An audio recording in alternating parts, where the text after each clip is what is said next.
And thank you very much to Jody for helping to provide all the tea and coffee and refreshments. Big thank you to Glenn and Derek at the back. Not only do they make it possible for us to do what we do on the night, but also the recording.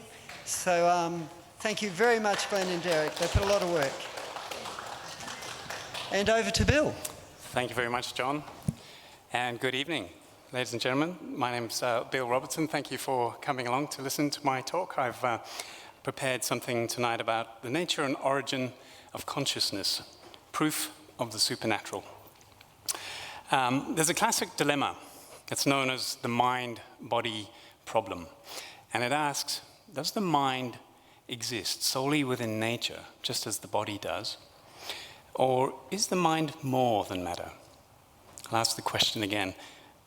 Does the mind exist solely within nature, just as the body does? Or is the mind more than matter? Related questions might be, is the mind really real if it's more than matter? And if it is, what does this tell us about reality itself? And could this help us point people to God? So you can see there's a progression of questions there. What is mind and consciousness? How did it come to be? Well, look, I've got some graphics here with a few ideas from, greater minds than mine. Get it? Greater minds. And they've pondered this, they've thought about in these ideas like identity theory, which says that simply mental states are physical events that we can see in brain scans. Functionalism says consciousness and its states, things like belief, desire, pain, are simply functions the brain performs. Behaviorism, literally just behavior. When we behave in a certain way, it appears to be consciousness. Epiphenomenalism reckons that our mind is an accidental side effect of complex physical processes in the brain. Quantum consciousness, well, we're not sure. But quantum physics over classical physics can better explain it. Cognitivism and the sensation of your most significant thoughts being highlighted. Higher order theory says consciousness is just higher order thoughts, thoughts about other thoughts. Buddhism, a continuous stream of ever-recurring phenomena, pinched like eddies into isolated minds. Substance dualism, a field that exists in its own parallel realm of existence outside of reality, so it can't be seen. Emergent dualism, a sensation that grows inevitably out of complicated brain states. Property dualism, a physical property of all matter, like electromagnetism, just not one that scientists know about. Panpsychism, all matter has a psychic part. Consciousness is just the psychic part of our brain. Do you think that our thinking about thinking might just be a little complicated? Well, this evening you'll be relieved to hear I'm not covering all of these. Instead, I want to address just 3 take-home points to really help you with some, useful arguments as you discuss consciousness with all your friends, which I know you'll all be doing after this talk. Firstly, I want to touch on what does consciousness mean? What is it like? Secondly, I want to explore ideas around emergence and this thing called homo deus, which is Latin for man-god. Claims on consciousness by naturalists, who think that matter is the only reality, and other claims made by AI experts who think technology will enable mankind's next evolutionary leap.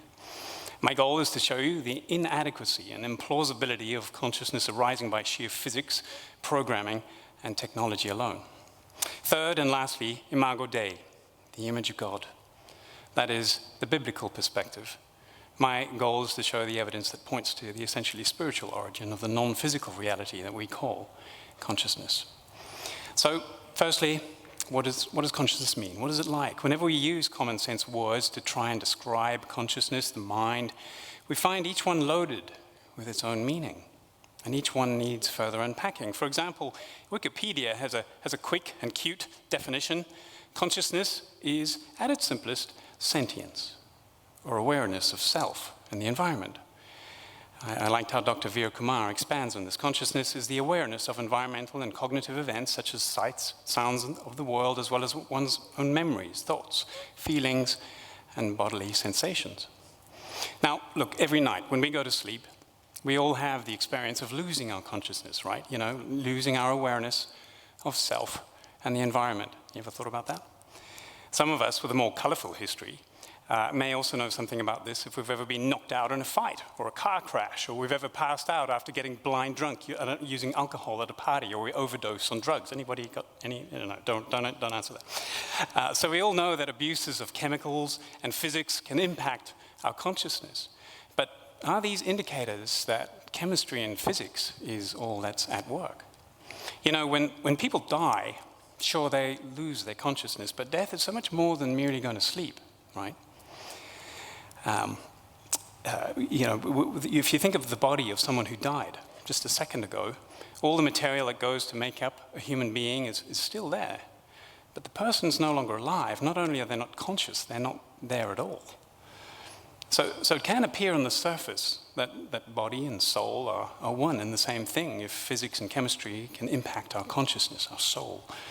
But what if our body is made of one thing and our souls, our minds, are made of something quite different? What if our body is not the only place where our soul can reside?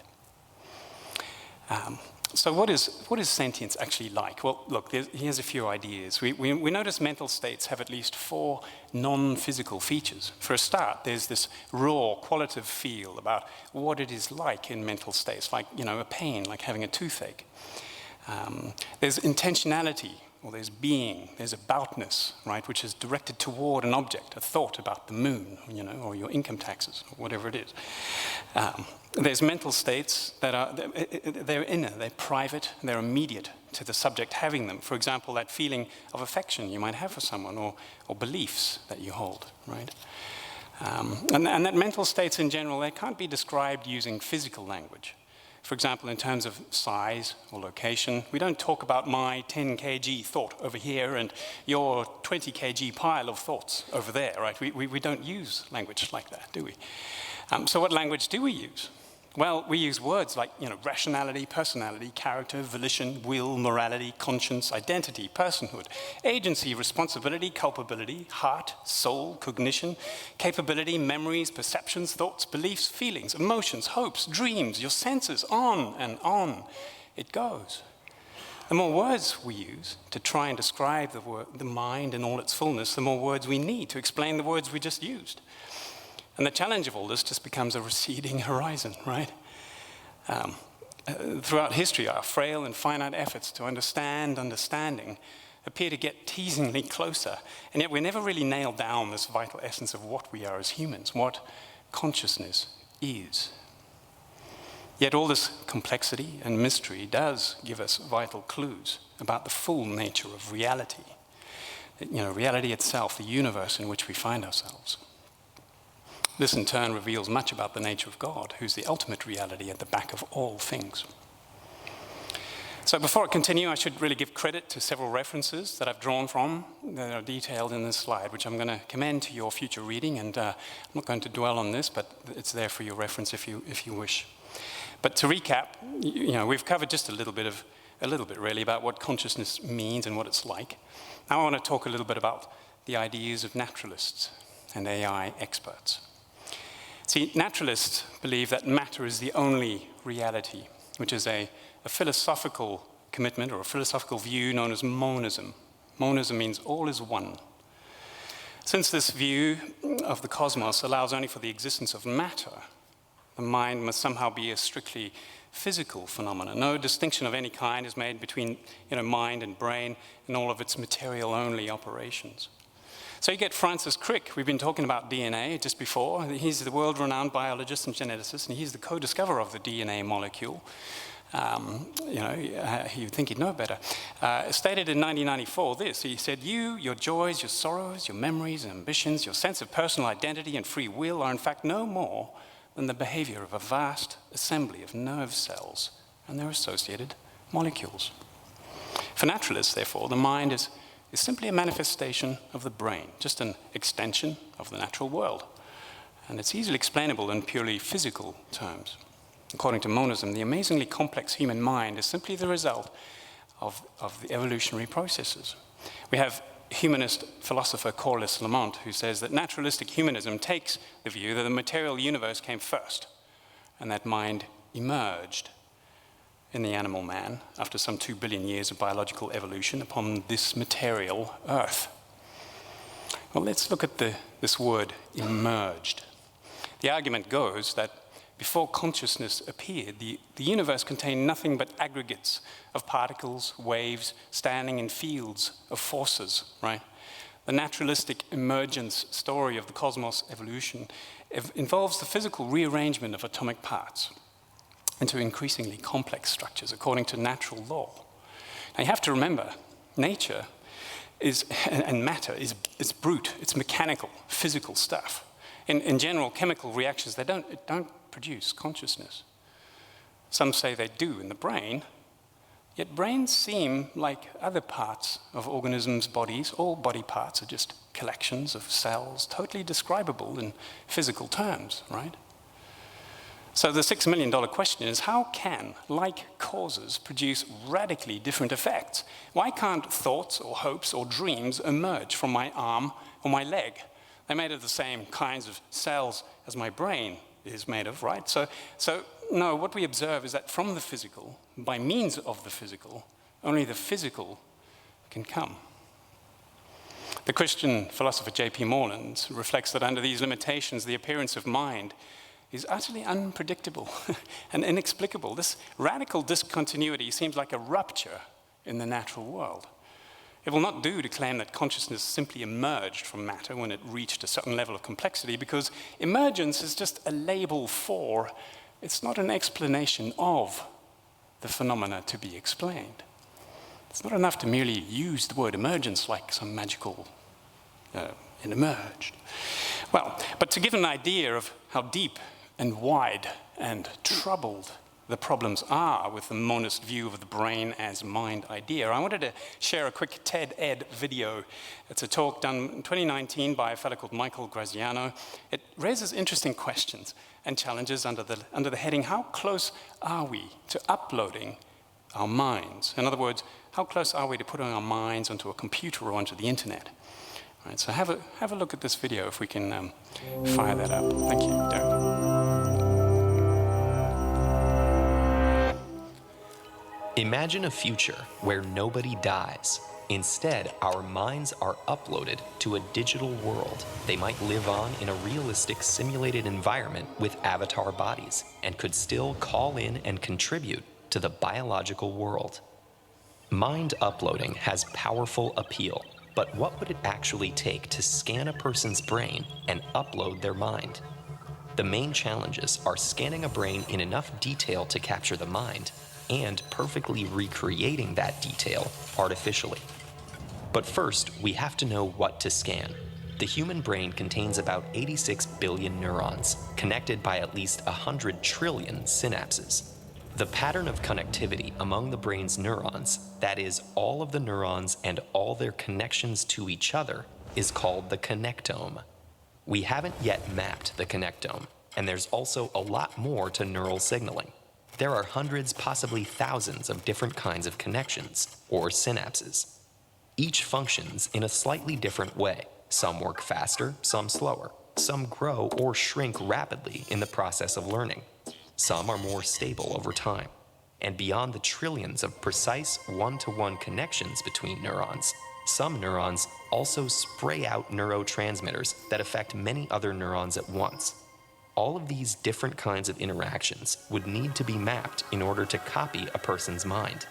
There are also a lot of influences on neural signaling that are poorly understood or undiscovered. To name just one example, patterns of activity between neurons are likely influenced by a type of cell called glia. Glia surround neurons, and according to some scientists, may even outnumber them by as many as 10 to 1. Glia were once thought to be purely for structural support, and their functions are still poorly understood, but at least some of them can generate their own signals that influence information processing. Our understanding of the brain isn't good enough to determine what we'd need to scan in order to replicate the mind, but assuming our knowledge does advance to that point, how would we scan it? Currently, we can accurately scan a living human brain with resolutions of about 0.5 millimeter using our best non-invasive scanning method, MRI. To detect a synapse, we'll need to scan at a resolution of about a micron, 1,000th of a millimeter. To distinguish the kind of synapse and precisely how strong each synapse is, we'll need even better resolution. MRI depends on powerful magnetic fields. Scanning at the resolution required to determine the details of individual synapses would require a field strength high enough to cook a person's tissues. So this kind of leap in resolution would require fundamentally new scanning technology. It would be more feasible to scan a dead brain using an electron microscope, but even that technology is nowhere near good enough and requires killing the subject first. Assuming we eventually understand the brain well enough to know what to scan and develop the technology to safely scan at that resolution, the next challenge would be to recreate that information digitally. The main obstacles to doing so are computing power and storage space, both of which are improving every year. We're actually much closer to attaining this technological capacity than we are to understanding or scanning our own minds. Artificial neural networks already run our internet search engines, digital assistants, self-driving cars, Wall Street trading algorithms, and smartphones. Nobody has yet built an artificial network with 86 billion neurons, but as computing technology improves, it may be possible to keep track of such massive data sets. At every step in the scanning and uploading process, we'd have to be certain we were capturing all the necessary information accurately, or there's no telling what ruined version of a mind might emerge. While mind uploading is theoretically possible, we're likely hundreds of years away from the technology and scientific understanding that would make it a reality. And that reality would come with ethical and philosophical considerations. Who would have access to mind uploading? What rights would be accorded to uploaded minds? How could this technology be abused? Even if we can eventually upload our minds, whether we should remains an open question. Hundreds of years away. So if anyone had ever seen the movie Transcendence, you've just had a new education about how far away we are from that piece of science fiction. Right, so moving on, I'm going to talk a bit more about AI experts, because, undiscouraged by the torrent of serious or even insurmountable problems that you just saw in that video, humanity is ever more committed to the race to create sentient machines. And we see two kinds, right? Artificial intelligence that works today for good and for evil, and artificial AI that's more speculative, right? It doesn't yet exist. Now, some of you are probably sitting there wondering, Bill, why raise the subject of artificial intelligence in a talk about consciousness? And I suppose the reason is it's hard to avoid the attention that AI gets in the media, especially novelists, journalists, and movie makers. Some may wonder whether AI is evidence that God is not needed to explain the origin of consciousness. So, look, I'm only going to be quickly able to introduce these ideas in the time we have tonight. I'm going to touch on highlights about the state of the art in each case, and the differences between what genuine AI scientists think as opposed to novelists and journalists. So AI that works today, right? So there's obviously very good things. There's medical diagnostics tools, there's autopilot systems, key aspects of autonomous cars, search engines, stock market trading, stadium crowd management, security surveillance systems. I think there's a picture on the next one there. And these employ algorithms, right? That is really sophisticated programs that find patterns in massive data sets that that are going to give considerably better, faster, much more accurate outcomes than human doctors or pilots or police or researchers or security personnel could ever really achieve manually. But then there's really evil things as well that gets done with AI. China's AI-driven mass surveillance that's used against its own people to limit privacy and freedom. There's pictures here of the Uyghur population surveillance that happens in western Xinjiang province. Urumqi is the capital there. They are regarded as a digital fortress, the most surveilled society in the world.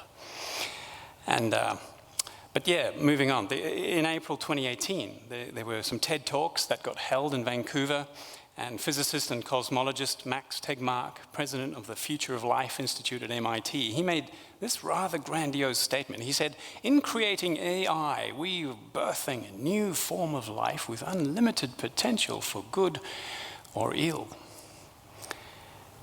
A new form of life? Unlimited potential? Really? John Lennon in 2020, he wrote a book. It's called 2084. It's a bit of a play on 1984.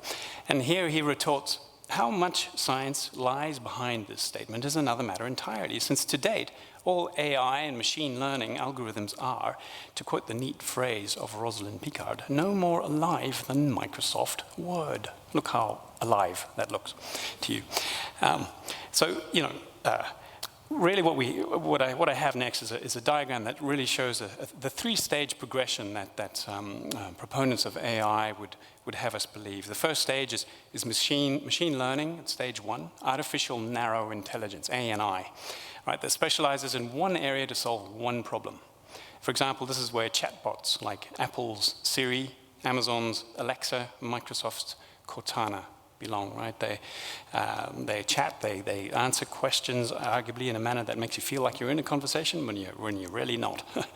Stage 2 is called machine intelligence, right? So this is artificial general intelligence now. That is as smart as a human across the board, AGI or machine intelligence. And then stage 3 is this thing called machine consciousness or artificial superintelligence. An intellect that's much smarter than the aggregated sum of all human brains in practically every field.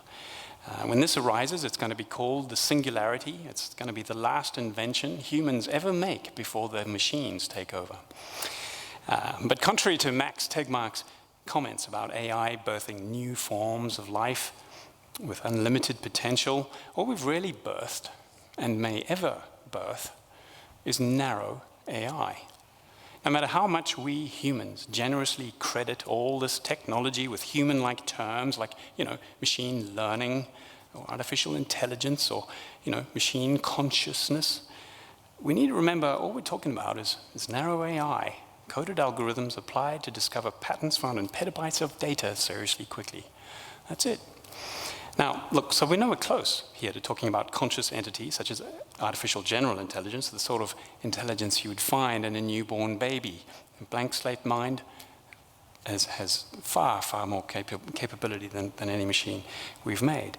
And as for reaching the singularity, this development of artificial superintelligence, machine consciousness exceeding the best of all human brains in every field, well, there's this mathematician, Hannah Fry. She makes this wonderful apt comment, for the time being, worrying about evil AI is a bit like worrying about overcrowding on Mars. Maybe one day we'll get to the point where computer intelligence surpasses human intelligence, but we're nowhere near it yet. Frankly, we're still quite a long way from creating hedgehog-level intelligence. Actually, so far, no one's even managed to get past worm, which I thought was just a wonderful quote, so I threw it in there. Now, AI expert Margaret Bowden explains this. She says, computers don't have goals of their own. The fact that a computer is following any goals at all can always be explained with reference to the goals of some human agent. In other words, an AI program's goals or priorities or values, they don't matter to the system, just to the people who created it. The fingerprints of the programmers are all over the software, right? Has anyone here ever heard of the seriously complex board game called Go? Anyone heard of this game? It's extraordinary. It's got 19 squares by 19 squares. This game has 2 times 10 to the 170 legal permutations. We were just talking about powers before in Owen's speech. 2 times 10 to the 170. To help that make sense, if you accept that there's 10 to the 80 atoms in the universe, and then you were to grant the idea that each one of those atoms itself was a universe of 10 to the 80 atoms, that would get you to 10 to the 160. All right, now we're talking about a game that has more permutations, like way more permutations than even that. It's complicated. It needs extraordinary technical skill, but it also needs intuition to win it. It's an extraordinary thing to try and manufacture in an AI environment. But guess what? Google did it, right? And in 2016, they built this landmark game engine called DeepMind AlphaGo. And in 2016, it literally beat the world #1 Go champion. His name's Lee Sedol from Korea. But you know what? It felt no satisfaction, still less any exultation at winning, right? As you know, a program either works or it doesn't. Only living organisms can sensibly seek after needs or satisfaction, but not computers. The following year, 2017, the then reigning #1 chess program, Stockfish 8, was trounced by AlphaZero, another Google product.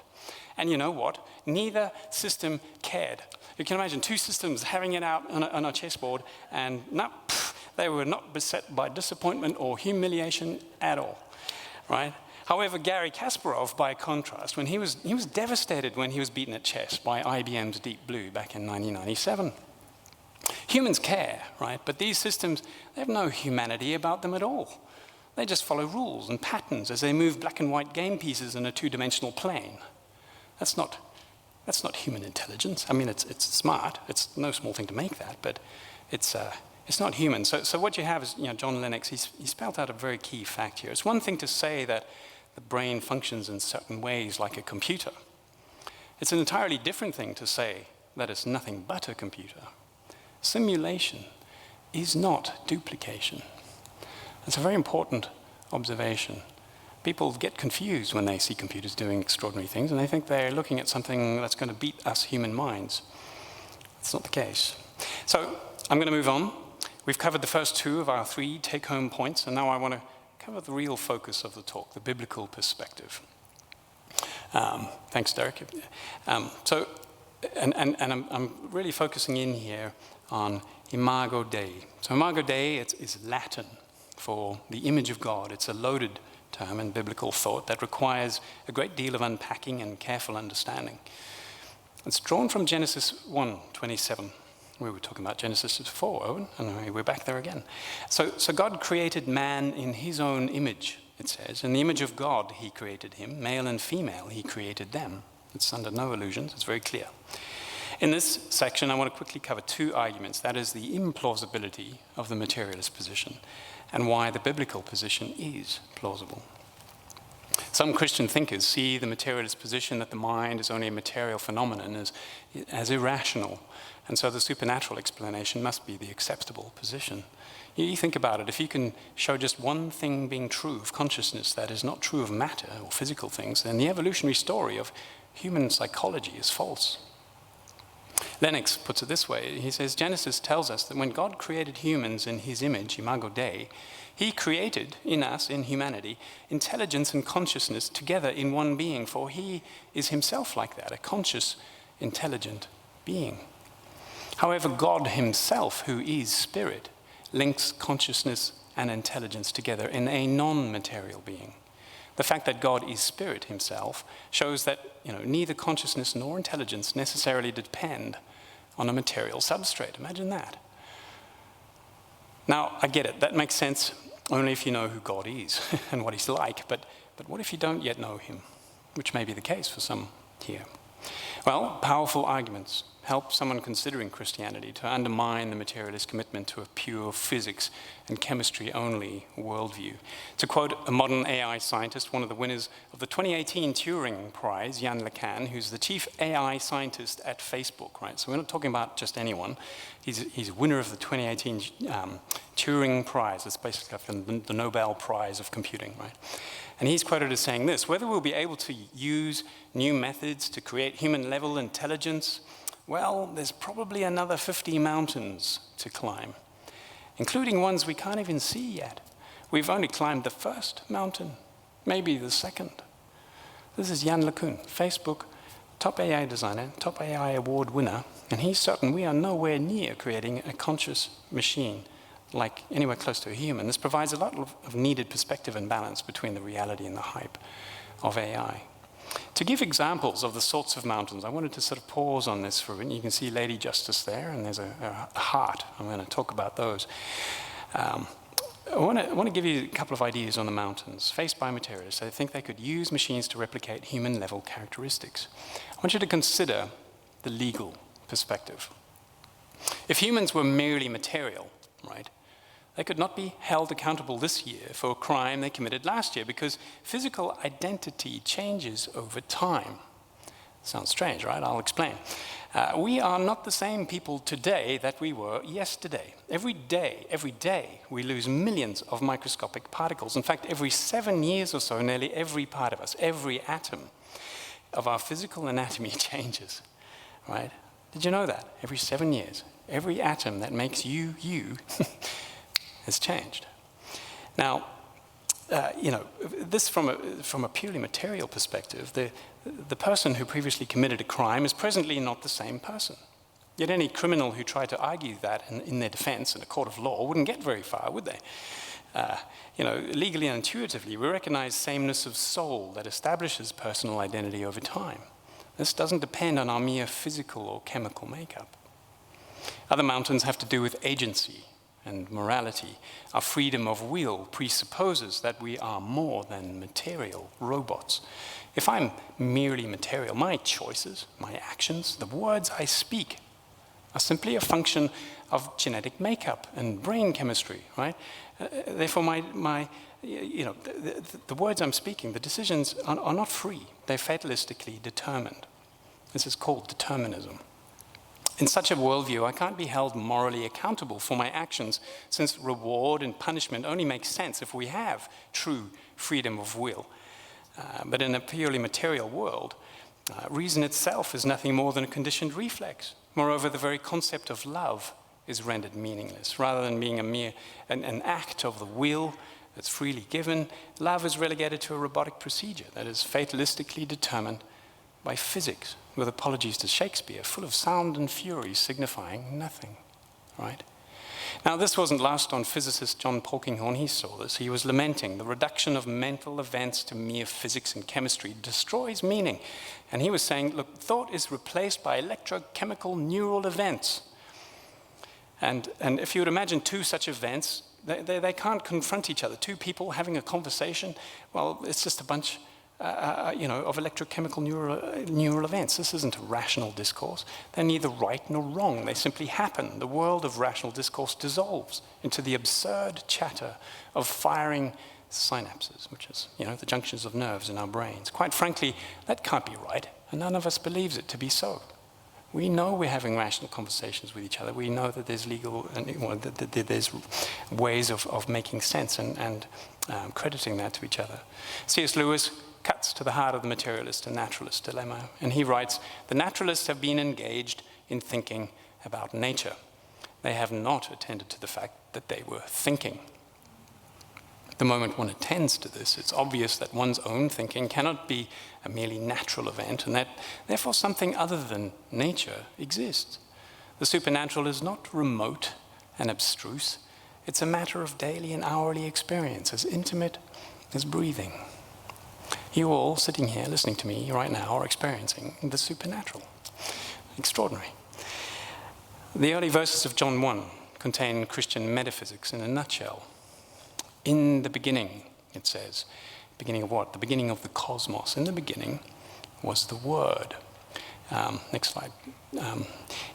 Next, and so it's a word. Now, in the beginning was the Word. What does word mean? Well, logos, mind, reason, thought, wisdom, intelligence, idea, law, order, purpose, design, the Word. And the Word was with God, and the Word was God. He, the same Word, was in the beginning with God. All things were made by him, and without him was not anything made that was made. In him was life, and the life was the light of men. And Colossians 1 sort of sees that bet and raises them 20 about, so it's talking about Jesus again, and he is the image of the invisible God, the firstborn of all creation.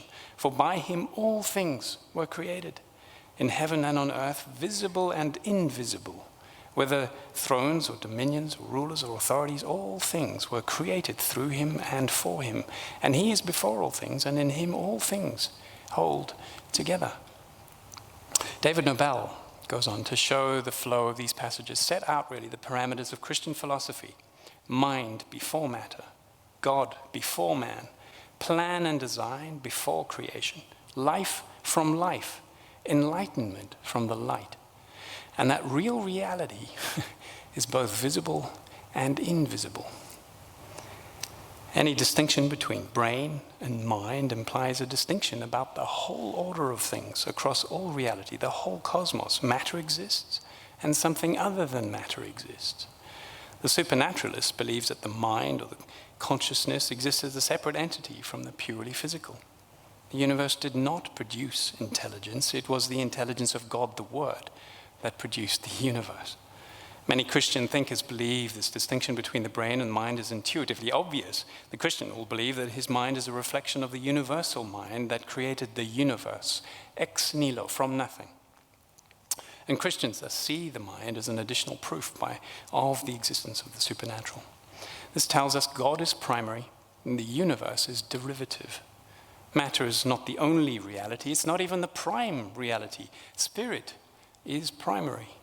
Matter does not generate spirit. It is God who is spirit, who generates matter. There's a very important sequence and order. So we see right across history the deep yearnings that are found in the human condition. They hold two aspects in tension.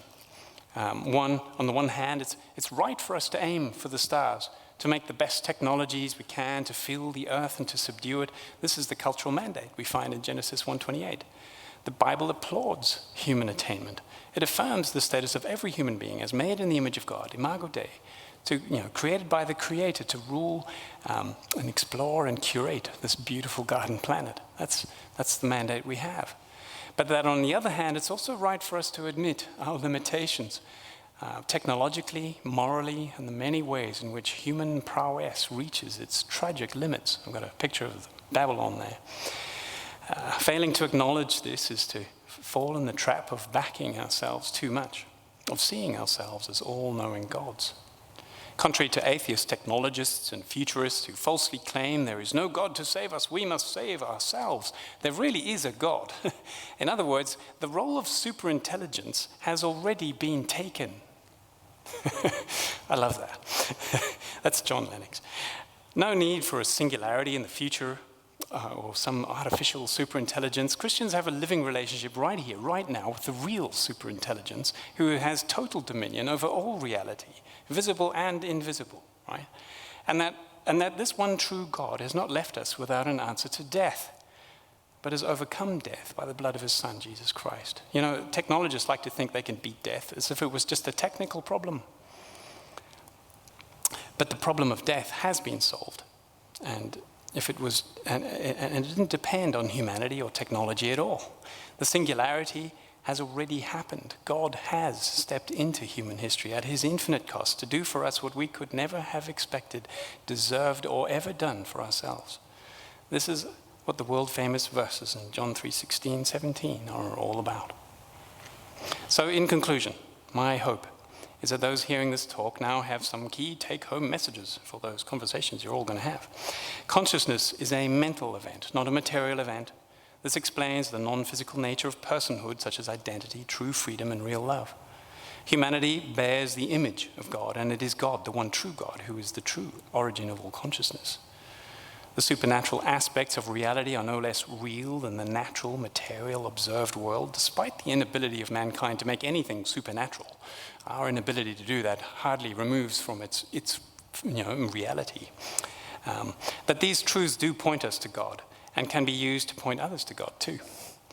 I pray those hearing me who don't know Jesus Christ would seriously, there's that word again, John, and consciously, get it, consciously, consider the offer that Jesus makes to all of us, by which you, yes, even you, may know him and be saved from death and enter into eternal life. And for those of you who do already know and love Jesus, perhaps this talk might have helped demonstrate why we should always be in awe of what God created, and we come up with more reasons to praise him accordingly.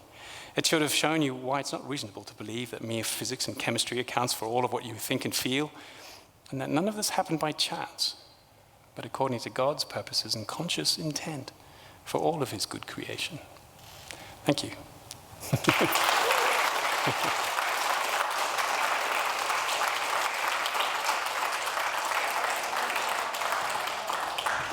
Thank you very much, Bill.